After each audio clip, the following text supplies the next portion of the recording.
futuro está en el monte. Cada semana compartimos todo lo que sucede en esta iniciativa. Desde el Gran Chaco Americano, historias de vida, experiencias y diferentes contenidos para todas las personas interesadas en cuidar los bosques nativos y a su gente. El futuro está en el monte podcast. Sofía Paz sostiene que la ganadería del monte es una gran oportunidad para el desarrollo local. Como mujer, se destaca en un sistema productivo desafiante, permitiendo y fomentando que los conocimientos locales se potencien con diferentes estrategias de manejo y cuidado del monte.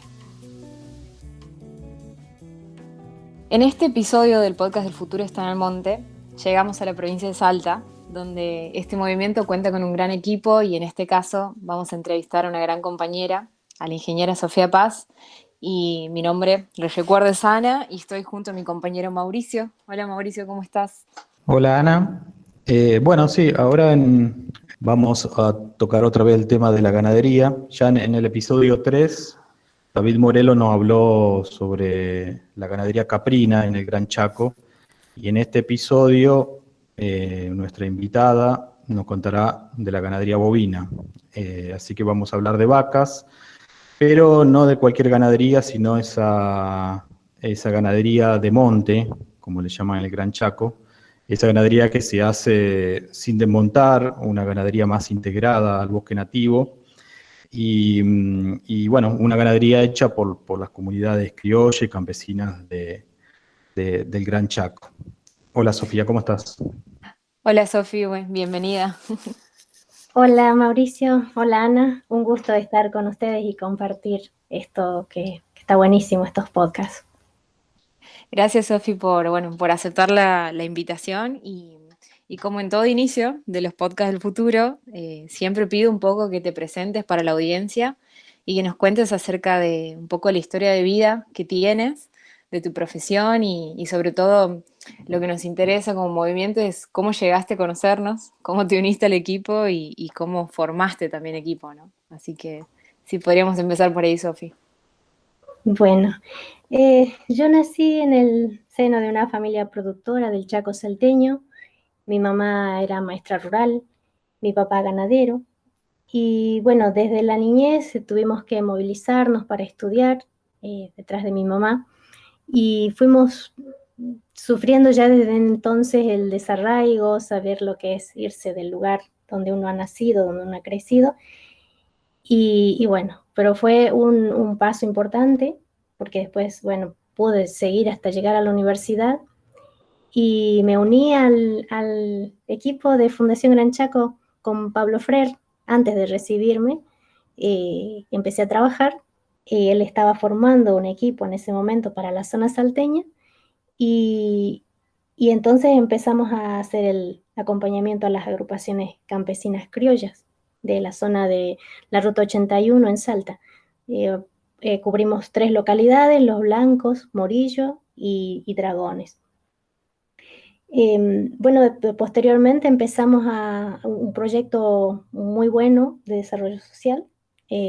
Nos dio la oportunidad de seguir adentrándonos en las características de cada agrupación y ver y tener otra mirada, ¿no? Al volver al monte, a los sitios donde yo me crié, volver con otra perspectiva, con más conocimiento, pero volví a aprender, volví a aprender más cosas todavía. Todavía tenía mucho el Chaco salteño por enseñarme. Y Sofía, bueno, un poco vamos a meternos un poco en la ganadería y contanos un poco a todos nosotros qué es esto de la ganadería de monte, ¿no? Sobre esta forma tan particular y tradicional de hacer ganadería en el Gran Chaco, ¿no? ¿Cómo se produce? ¿Cuál es su importancia para el desarrollo local? Bueno, en la zona se practica la ganadería extensiva, digamos, una ganadería que se maneja, digamos, ancestralmente, diríamos, no sin cerramiento. Y la gente se ha acostumbrado y ha resistido el paso de los tiempos y del clima y de caídas económicas, de todo, sigue subsistiendo. Siempre digo que me llamó mucho la atención ¿cómo lo podría nombrar? Bueno, Agustín siempre decía que por qué la ganadería seguía subsistiendo a pesar de todo, ¿no? Las sequías. Y era porque se creaba de esa manera, digamos, con lo que le daba el monte. Es como que la ganadería sigue siendo parte del paisaje, forma parte del paisaje y junto con su gente.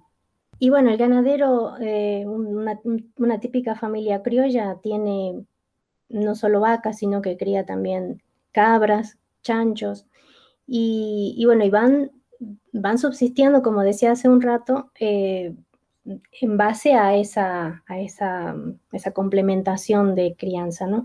De cría, digamos, de distintos animales.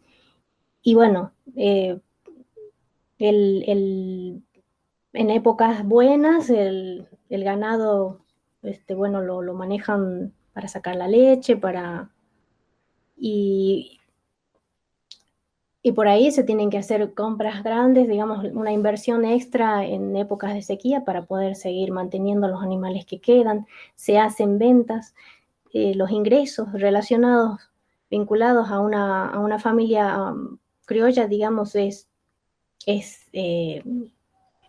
de golpe en un año, en el año, mejor dicho, de golpe en una época. Y por ahí durante el resto del año no hay ingresos. Sí hace falta la fuente de inversión de otros, de afuera, digamos, ¿no? En el caso nuestro, los ingresos como de un docente, por ejemplo, iban a aportar, digamos, a la actividad productiva. Se pierde mucho ganado por año, se cría mucho y se muere mucho. Es como en época de sequía se pueden morir 100.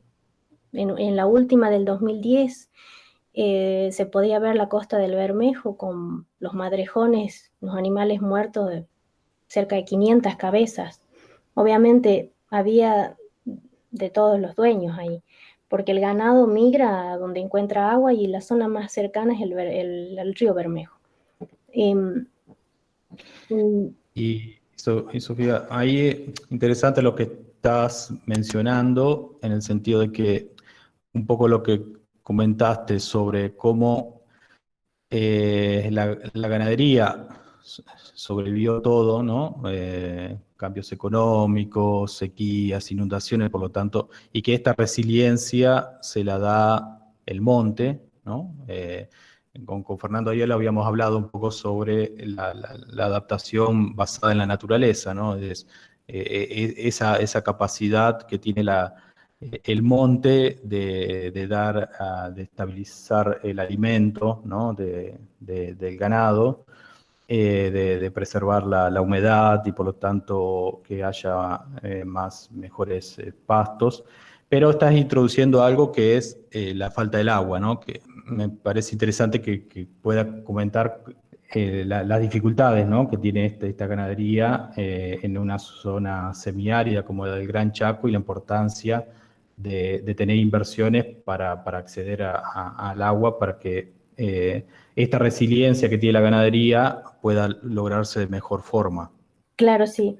Uno de los desafíos principales es la falta de agua.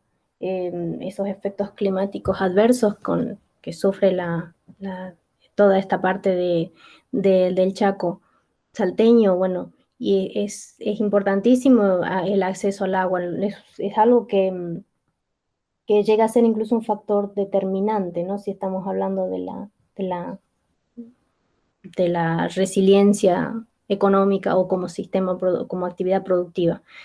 Em, Eso más la falta de mercado, bueno, los medios de comunicación. Pero el acceso al agua, sinceramente, hay mucho por hacer, mucho trabajo por hacer en ese sentido. El monte, de alguna manera, soporta y mantiene estos sistemas productivos. Mucha gente que va de afuera ve el Chaco y te dice, pero ¿qué comen? Definitivamente, ¿qué comen? Yo quisiera saber, y bueno, cuando empezás a hacer un listado de los alimentos que comen, ya sea en invierno, siempre hay alimento, siempre hay algo y a pesar de que el sobrepastoreo por ahí puede afectar algunas zonas más que otras, siempre hay.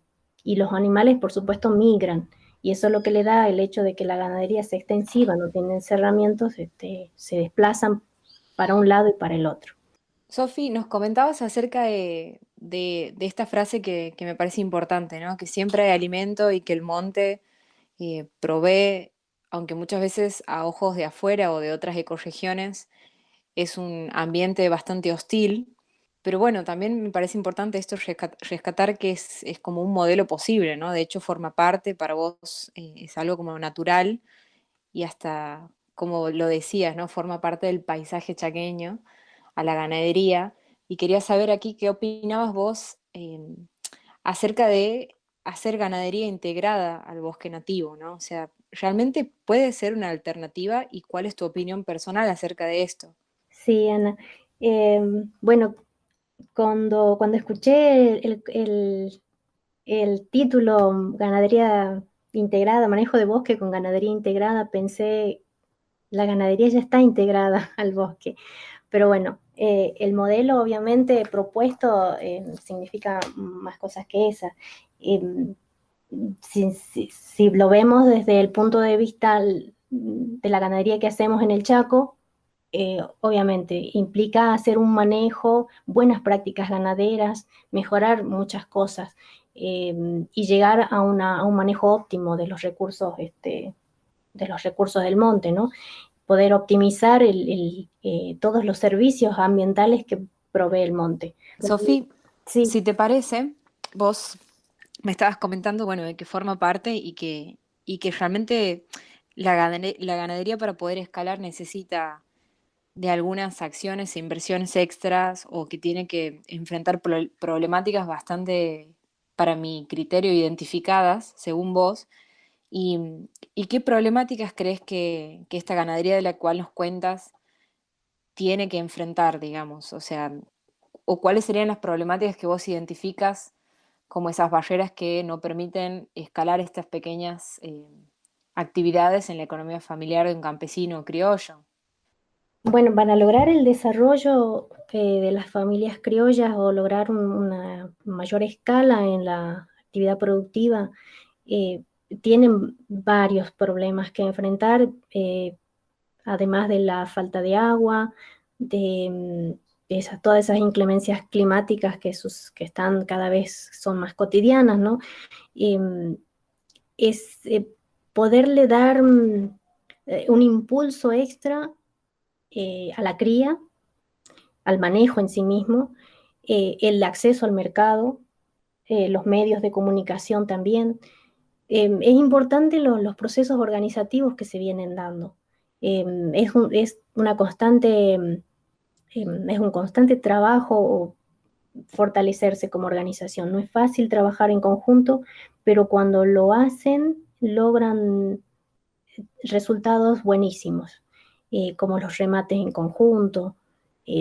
Siempre en grupo creo que se puede lograr muchísimo, trabajando en conjunto. Los medios de comunicación tampoco son los mejores, digamos, el acceso a Internet hace muchísima falta tener un medio de comunicación ágil en el que la gente pueda, digamos, va a tener seguro un impacto muy positivo en lo que es la actividad productiva.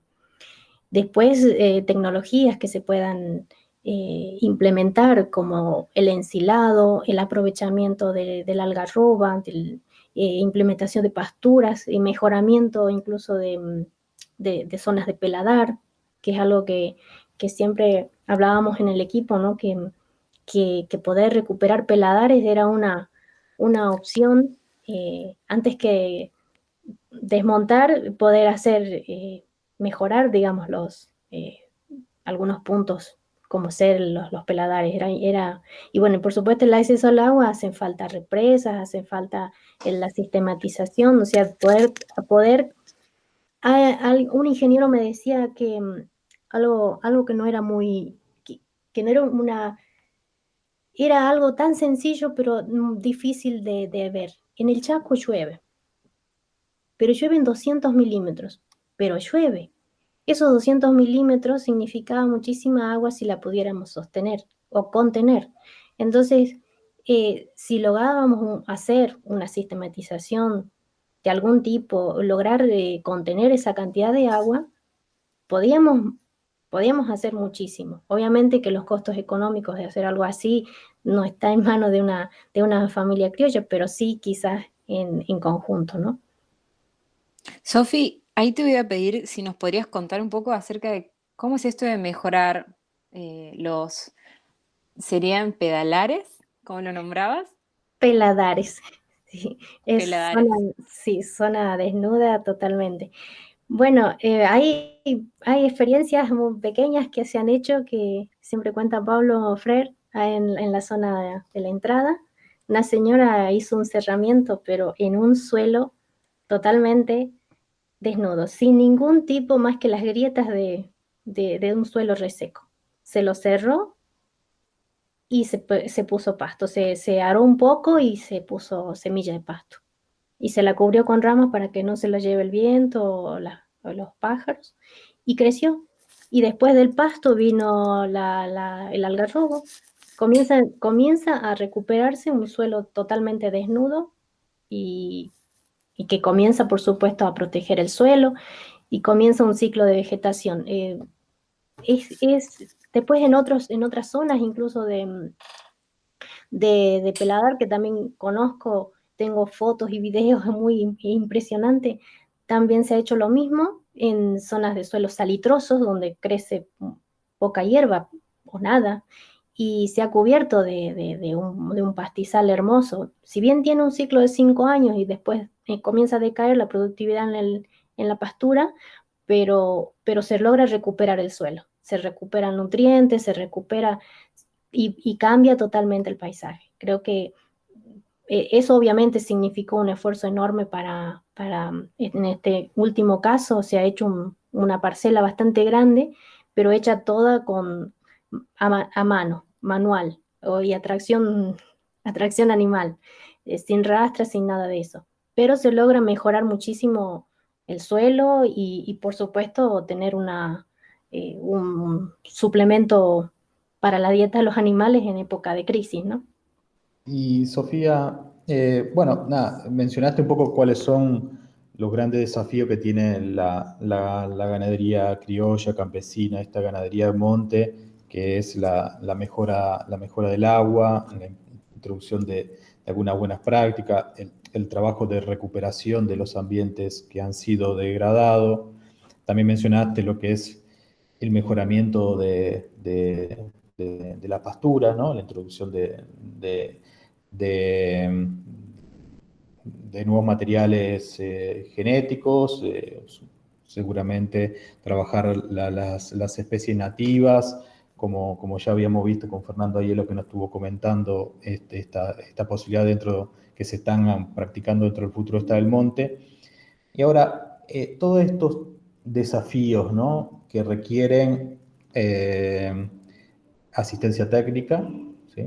Requieren acompañamiento técnico, requieren inversiones, ¿no? Porque unas represas o perforaciones sabemos el costo que tiene. ¿Cómo se afronta esto, ¿no? En el territorio, por ejemplo, en el Chaco salteño? ¿Qué es lo que se está haciendo dentro del futuro hasta el monte, tanto para poder llegar con un acompañamiento técnico a las productoras y productores ganaderos, y por otro lado, que tengan la posibilidad de inversiones, ¿no? Sí, bueno, la asistencia técnica es fundamental, es importante. Aunque la gente tiene su propia experiencia, por ahí no sabe bien cómo encaminarla. Hace poco he estado hablando con gente que se están incorporando digo incorporando porque no forman parte de organizaciones campesinas, pero tienen interés. Bueno, a raíz de la pandemia y todo, llegan preguntando, queriendo saber cómo funciona. Y, y bueno, me di cuenta que charlando con ellos, para ellos en este caso, le parecía muy importante recuperar el monte. Y intuitivamente lo están haciendo.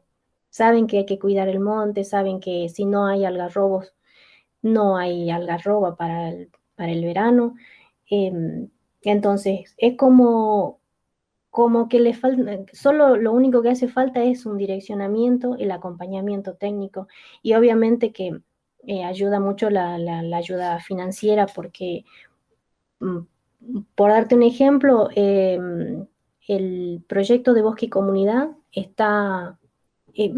hicimos, lo armamos para ir encaminando una tarea así conjunta. Obviamente que sería ideal poderlos hacer a mayor escala, pero tenemos dos proyectos de bosque y comunidad muy interesantes eh, diríamos, le da ese impulso económico financiero que le haría falta para poder sistematizar y poder comenzar con un manejo mejor de los recursos, de la ganadería y, e incluso hacer un plan de manejo tipo familiar, donde es importantísimo que haya también mano de obra, porque una de las cosas, uno de los fenómenos que está viendo, bueno, que saben los sociólogos, que hay mucha migración de mano de obra joven y no hay gente joven para trabajar en las zonas rurales. Mucha gente se va a estudiar, igual que yo, digamos, y no vuelve o no, ya buscaron su vida en otro lado y no está. Entonces, eso hace mucha falta. Y tener que pagar mano de obra extra es muy caro. Entonces, es importante esa parte, ¿no? Esa inyección financiera extra que para lograr implementar cualquier trabajo o cualquier innovación en un lugar así. Sofi, y bueno, ahí nombrabas una de las importancias que tiene esto del trabajo familiar o en realidad contar con alguien más, ¿no? Para poder producir en el monte.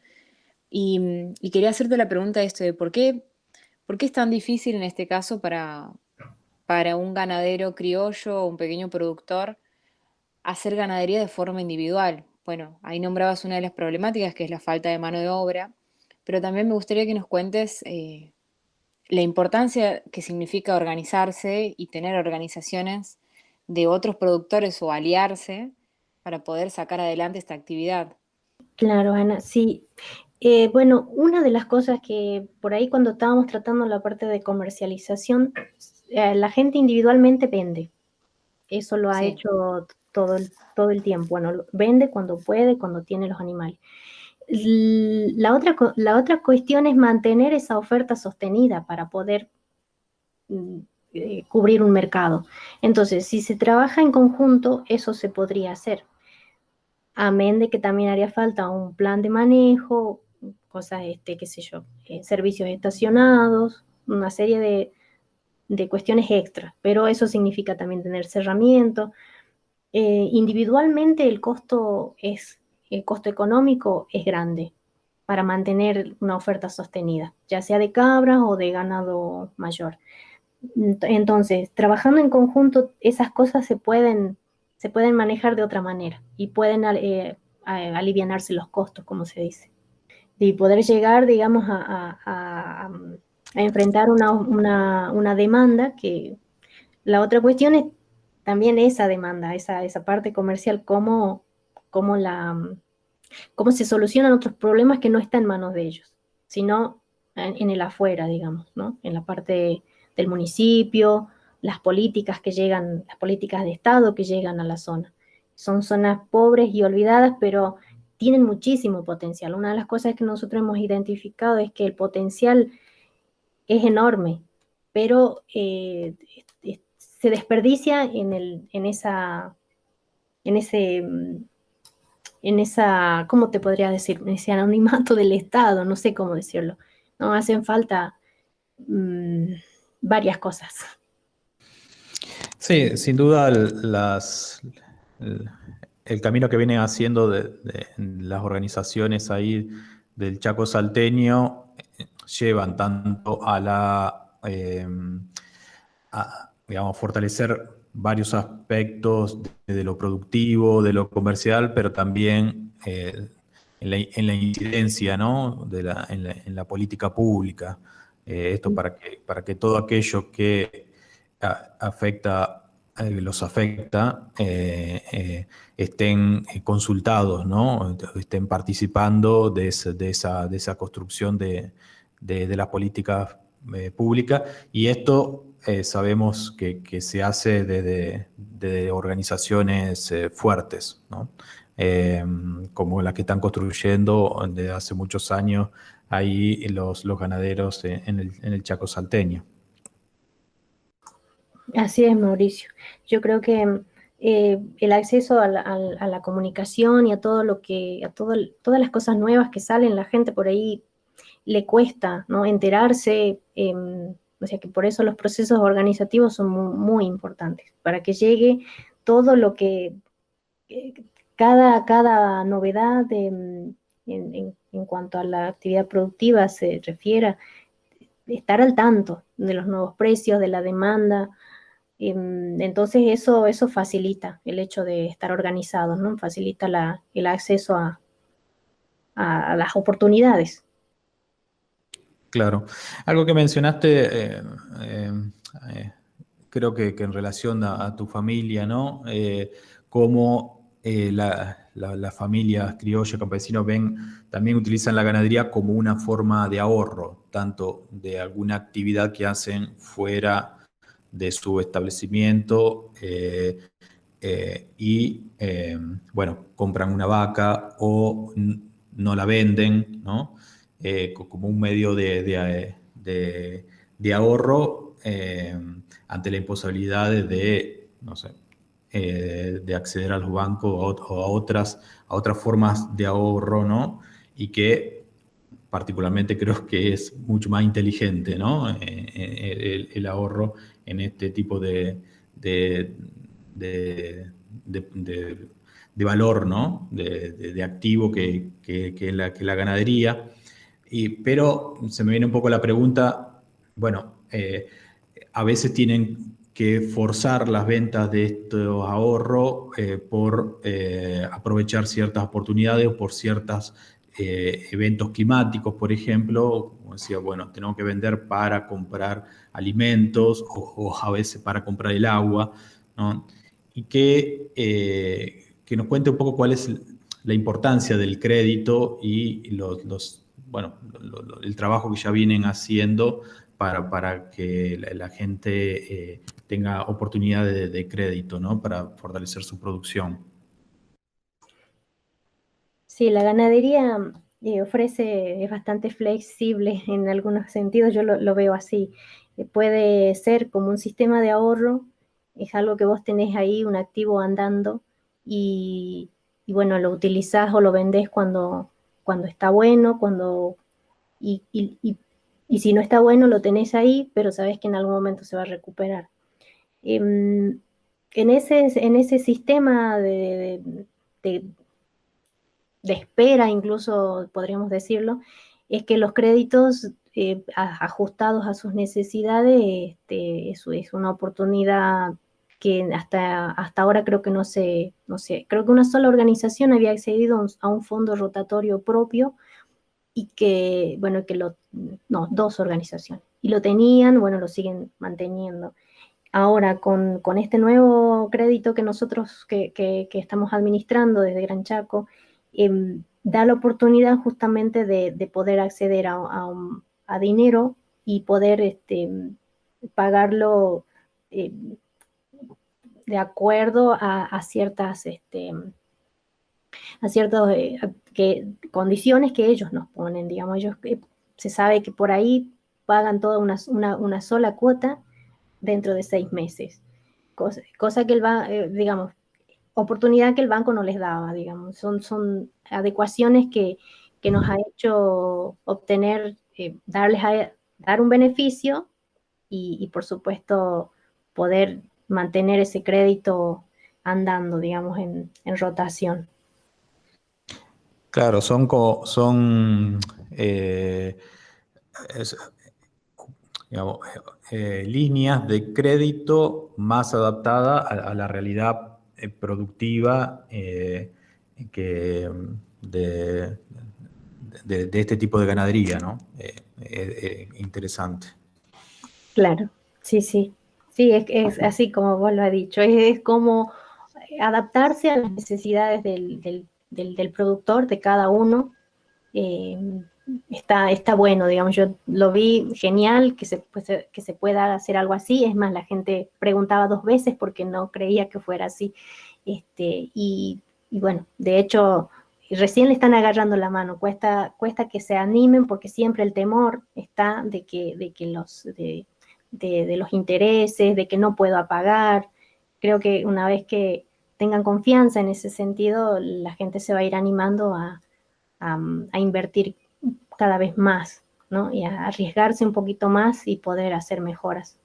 Bueno, Sofi, la verdad que es increíble lo que nos cuentas, como siempre. Creo que estos podcasts, de hecho yo estoy aprendiendo un montón al escucharte, pero me interesa como para ir finalizando también, hacerte la pregunta de cómo ves vos el liderazgo de las mujeres en cadenas productivas que siempre, o que más, en su mayoría, podríamos decir, en la historia de la Argentina, han estado liderando, han sido lideradas también por hombres.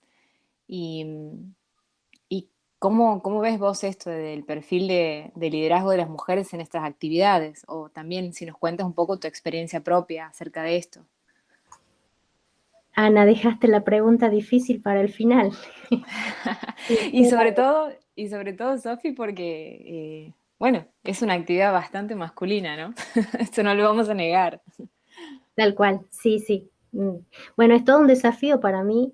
Yo traté de poner todo mi esfuerzo en hacer, pero cuesta mucho. Siendo mujer cuestan las cosas. No es fácil tener credibilidad, no es fácil tener que te validen la palabra. Creo que, creo que eso es lo que sentí. Personalmente sentí que el ser mujer es, siendo hombre tenés puertas abiertas de otra manera, eso se nota. Pero la mujer tiene muchísimas, no sé si diría características, pero la mujer tiene, he visto mujeres de campo que han salido adelante, que mantienen la economía familiar, eh, y como que está invisibilizado, digamos. Todo eso con Fabiana estamos, bueno, gracias a ella creo que yo tuve una apertura en cuanto a mi forma de pensar con las mujeres, porque es como que uno está tan criada, sí, fui criada de esa manera, en esos ámbitos, y había cosas que me parecían normales.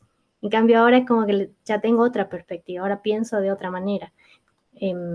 La mujer puede hacer mucho, tiene mucho para dar, hay mucho potencial, muchas mujeres muy fuertes y con muy buenas ideas para hacer. Creo que incluso tienen más facilidad para reunirse a pesar de las distancias, a pesar de lo difícil que es para una mujer trasladarse en la zona de Chaco por caminos difíciles, pero son las que se reúnen. Cuando están incentivadas pueden hacer mucho, podemos hacer mucho. Así que si tuviera que darles un mensaje es que no hay que aflojar, tenemos que seguir, porque se puede hacer mucho. La familia, lo que sea, depende mucho de una mujer, y obviamente ser mujer en el campo es mucho más difícil. En la ciudad es difícil, también lo es en el campo, mucho más, por el esfuerzo que significa las tareas diarias, la atención, el agua, traer el agua, no, de los animales, muchísimo. Eh, pero la persona que está acostumbrada, o la mujer que está acostumbrada, lo hace igual, ¿no? Pero por eso es muy valorable. Bueno, Sofi, como para aclarar un poco más y a los que nos escuchan en este podcast, es como pequeñas ganitas que van a estar ahí escuchando y tratando de entender el tema. Y también sabemos que en muchos foros bueno, convenciones internacionales y en la agenda en general, hoy que tenemos como mundo y todos los desafíos con la pandemia que estamos viviendo y sobre todo nuestra relación con la naturaleza, se habla mucho de que la ganadería contribuye, o que específicamente la ganadería contribuye al cambio climático, pero la pregunta sería, ¿qué tipo de ganadería es aquella que contribuye realmente a tener mejores prácticas y a hacer una contribución también al ecosistema donde viven, ¿no? Y que también muchas familias campesinas o criollos, eh, al habitar en sus territorios y sostener sus sistemas productivos, ayudan al monte, ¿no? Y a preservarlo sobre todo. ¿Nos podrías contar un poco acerca de esto? ¿Es así? ¿Qué tipo de producción ganadera es de la cual hablan en ese sentido? Sí, Ana, nosotros tuvimos la oportunidad de hacer un trabajo en el Chaco salteño y comparamos 3 sitios para ver cómo contribuían, ¿no? A las emisiones de gases de efecto invernadero cada sistema productivo. Más allá de los resultados y las comparaciones que hicimos, es importante dejar, que me gustaría aclarar, digamos, que para los que nos escuchan, que cuando se dice que la ganadería es responsable de las emisiones, de un cierto porcentaje de emisiones, es verdad, sí, es responsable de emisiones, pero las vacas emiten dióxido de carbono, bueno, nosotros también lo hacemos al respirar. Las emisiones del sector ganadero tienen su origen en 4 procesos: la fermentación entérica, la gestión del estiércol, la producción de los piensos y el consumo de energía a lo largo del sistema productivo. Ahora, cuando se habla de fermentación entérica, hacemos referencia al metano que se genera durante la digestión de los rumiantes y los monogástricos.